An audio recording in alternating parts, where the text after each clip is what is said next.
നമസ്കാരം. കണ്ണൂർ സർവകലാശാലയിൽ വൈസ് ചാൻസലറുടെ ഉത്തരവില്ലാതെ അധ്യാപക നിയമനം നടന്നതായി പരാതി. പി ബാലകൃഷ്ണൻ എന്ന അധ്യാപകനാണ് ഇത്തരത്തിൽ നിയമന ഉത്തരവില്ലാതെ ജോഗ്രഫി വകുപ്പിൽ ജോലിക്ക് പ്രവേശിച്ചിരിക്കുന്നത്. ഈ സംഭവത്തിൽ നിയമോപദേശം തേടിയ ശേഷം തുടർ നടപടികൾ സ്വീകരിക്കണമെന്ന് വൈസ് ചാൻസലർ വ്യക്തമാക്കി.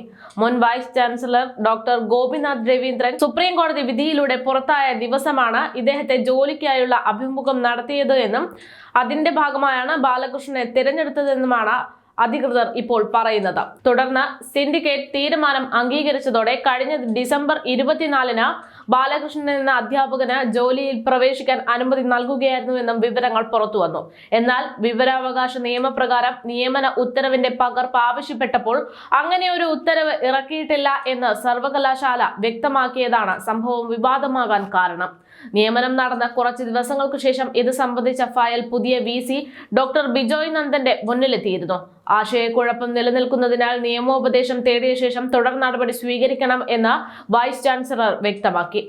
VCയുടെ അറിവില്ലാതെ രജിസ്ട്രാറുടെ മാത്രം നിർദ്ദേശപ്രകാരം നിയമനം നടന്നു എന്നതാണ് സേവ് യൂണിവേഴ്സിറ്റി ക്യാമ്പയിന്റെ ആരോപണം. എന്നാൽ നിയമവിരുദ്ധമായി ഒന്നും ചെയ്തിട്ടില്ല എന്നതാണ് രജിസ്ട്രാറുടെ വാദം. സംവരണ തസ്തികയിൽ 1-ാം റാങ്ക് ലഭിച്ചയാൾ ചട്ടപ്രകാരമാണ് ജോലിയിൽ പ്രവേശിച്ചതെന്ന് സർവകലാശാല അറിയിക്കുന്നു. 1-ാം റാങ്ക് ലഭിച്ചയാൾക്ക് സർവകലാശാല അപ്പോയിന്റ്മെന്റ് മെമ്മോയാണ് നൽകുന്നത്. കഴിഞ്ഞ മാസം 26-നാണ് മെമ്മോ ഇദ്ദേഹത്തിന് നൽകിയതെന്നും അവർ പറഞ്ഞു. 27-ന് ശേഷം ഇദ്ദേഹം വകുപ്പ് മേധാവിയുടെ മുന്നിൽ ഹാജരായി ജോലിക്ക് പ്രവേശിക്കുകയായിരുന്നു എന്നാണ് ഇവർ വ്യക്തമാക്കുന്നത്.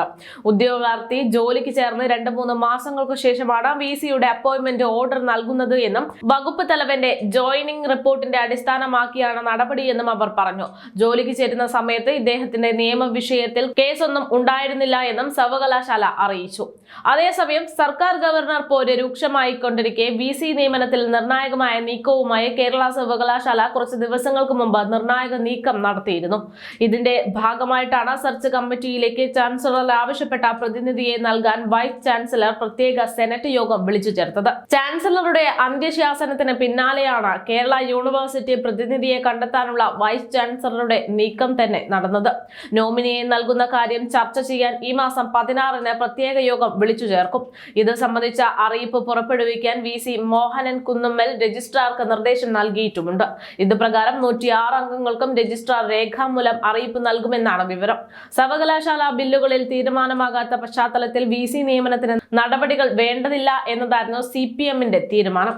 ഇതിന് വിരുദ്ധമായി സെനറ്റ് യോഗം ചേർന്നാൽ അത് കൂടുതൽ രാഷ്ട്രീയ വിവാദത്തിലേക്ക് വഴിതിരിക്കാനുള്ള സാധ്യതയുമുണ്ട്.